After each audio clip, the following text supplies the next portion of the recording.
podnikateľské prostredie na Slovensku nikdy nebolo jednoduché a máme pocit, že v posledných mesiacoch a rokoch sa zhoršuje.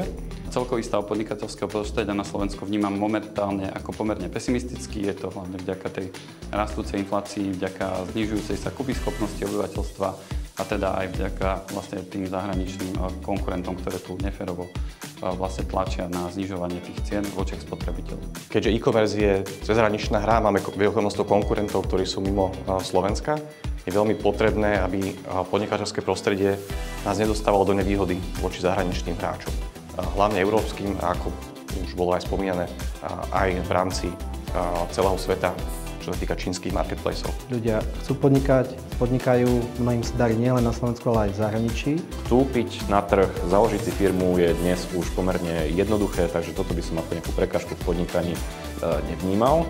Skôr vnímam ako prekážku celkové regulačné zaťaženie bežného podnikateľa. Prílišná byrokracia, komplikovanosť právnych predpisov a zlá vymožiteľnosť práva.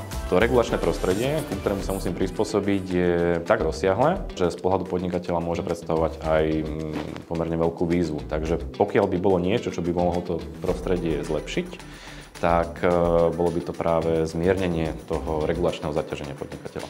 My rozumieme tomu, že ekonomika Slovenska potrebuje rast, potrebuje sa zlepšovať a teda tie peniaze je potrebné vybrať, ale je veľmi ťažké cieliť vždy iba na podnikateľov, ktorí práve prinášajú tú pridanú hodnotu do spoločnosti a preto momentálne potrebujeme spojiť sily a práve asociácia pomáha tomu, aby sme v rámci e-shopov spolupracovali a snažili sa si pomáhať a tlačiť aj na slovenskú legislatívu, aby sa tie možno podmienky voči transakčnej dani zjemnili.